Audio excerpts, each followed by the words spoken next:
Debout les damnés de la terre, debout les forçats de la faim. La raison tonnant son cratère, c'est l'éruption de la fin. Du passé, faisons table rase, foule esclave, debout, debout. Le monde va changer de base, nous ne sommes rien, soyons tout.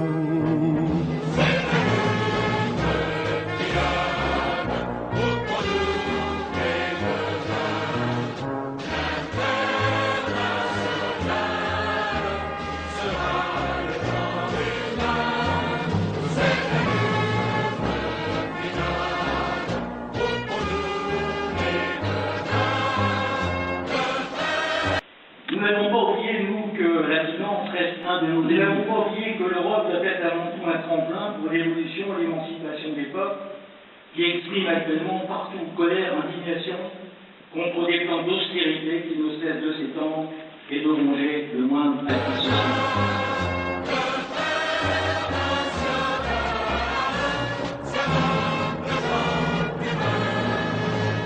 Il n'est pas de sauveur suprême. La politique agricole commune a été démantelée.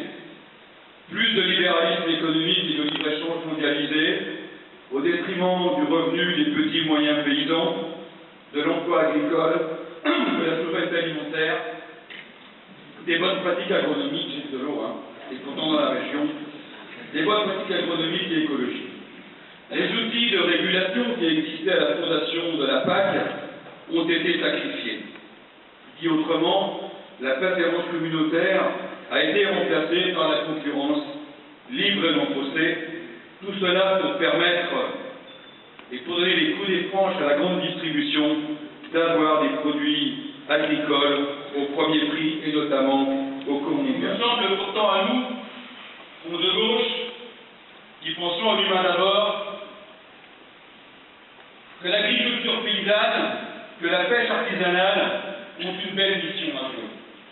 La mission fondamentale de nourrir les êtres humains et de répondre d'abord à leurs besoins. Manger nos veaux, nos vaches et nos cochons pour après relocaliser, alimenter l'école, alimenter la maison de retraite, nourrir l'hôpital du coin. Voilà ce qui donne sens aux propositions du Front de gauche, comment nous envisageons demain Ni Dieu, de retraite. ni César, ni Trébin. Il ne faudrait surtout pas que les travailleurs, il ne faudrait surtout pas que les citoyens s'en mêlent et se mêlent d'Europe. Dans tous les pays de l'Union européenne, les mêmes politiques d'austérité et de régression sociale et démocratique sont misées en vaste fumisterie. Après tout, pourquoi débattre? Nous sommes tous soudain tombés d'accord sur le fait que l'Europe devait changer. Ce serait plutôt bien, dans ce cas-là, que les travailleurs ne s'en mêlent pas et laissent faire les spécialistes et les experts. On nous dit par exemple, votez pour nous et nous réorienterons l'Europe. C'est par exemple François Hollande, Manuel Valls, Cambadélis, qui, en disant ça, très franchement, moi me rappelle une chanson de Renaud. Et j'ai envie de leur répondre qu'ils peuvent toujours essayer de nous le faire croire, mais être à la fois Jean Dutour et Jean Moulin, c'est absolument impossible, il faut choisir son camp. Nous voulons plus de députés du Front de gauche au Parlement européen, car nous voulons mettre en échec, ça a été dit, le projet de traité transatlantique que la Commission, les transnationales et les représentants des États-Unis préparent dans le plus grand secret. Alors avec ce traité, que préparent-ils?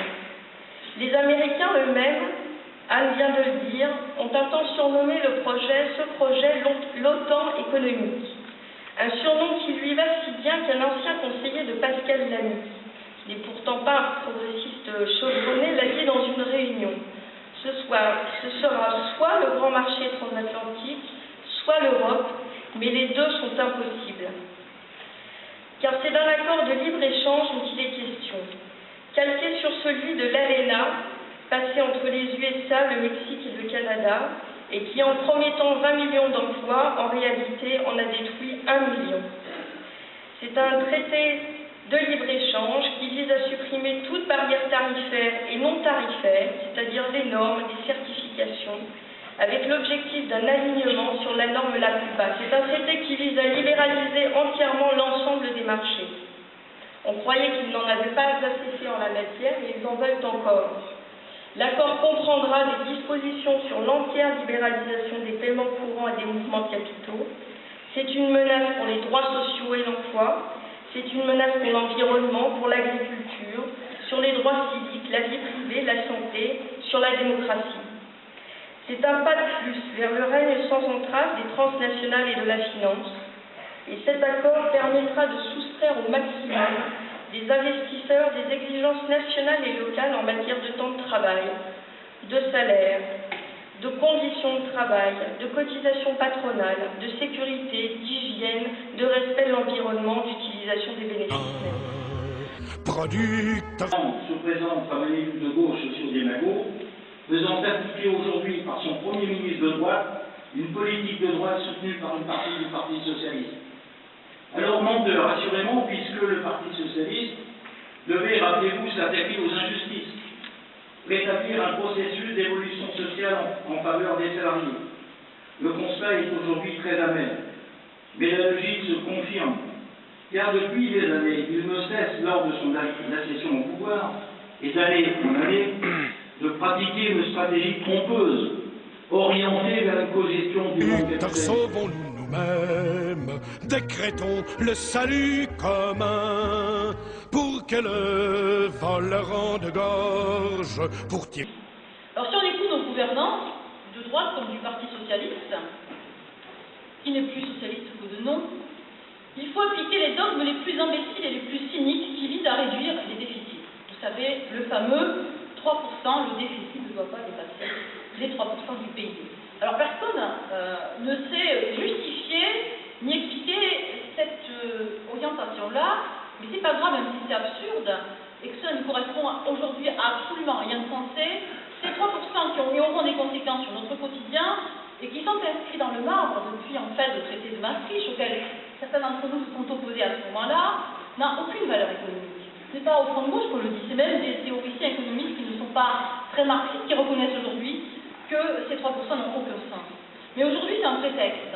Et c'est un moyen pour faire payer aux ménages dans ce pays, aujourd'hui, concrètement aujourd'hui, avec le gouvernement que nous avons, à la majorité de la population, un plan d'économie criminelle et injuste de 5 milliards d'euros. Qu'ils soient de droite d'ailleurs ou socialistes, comme aujourd'hui en France vous disent, bah, c'est pas nous, c'est l'Europe. Vous savez, vous connaissez le discours. Vous n'êtes pas content, vous dites, oh, c'est pas nous, c'est l'Europe. C'est tel traité, telle directive, telle politique doit être conforme à celle préconisée par l'Europe, on n'y peut rien. Eh bien, ces dirigeants vous mentent. Ils nous mentent, ce sont des menteurs. D'abord parce que les institutions qui font la loi, aujourd'hui, c'est la Commission et le Conseil européen. Ce sont donc nos chefs d'État et de gouvernement, et ce sont ceux désignés par ces derniers qui gouvernent et décident la plupart du temps, hélas, contre leur propre peuple. Alors face à ces visages terribles qui existent en Europe, il faut quand même qu'on se le dise, il faut qu'une autre Europe se dresse.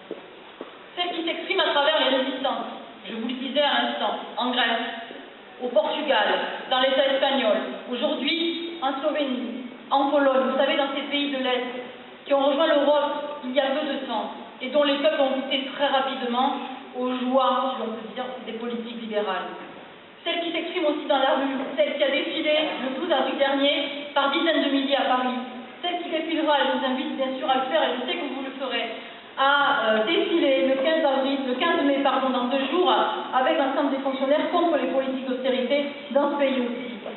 Cette Europe de la résistance légitime d'autant plus le choix dont on vous a parlé ce soir, qu'a fait partout en Europe le parti de la gauche européenne, celui de présenter tout simplement Alexis Tsipras, leader de Syriza en Grèce, comme candidat de la gauche européenne à la Du cachot, soufflons nous-mêmes notre forge, battons le fer quand il est chaud.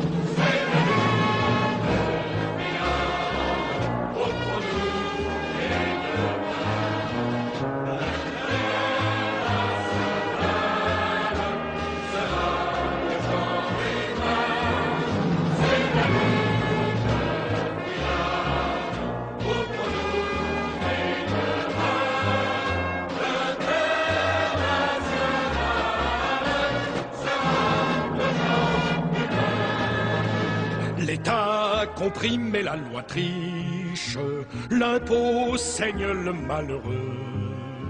Nul devoir ne s'impose aux riches, le droit du pauvre est un mot creux. C'est assez languir en tutelle, l'égalité veut d'autres lois. Pas de droit sans devoir, dit-elle.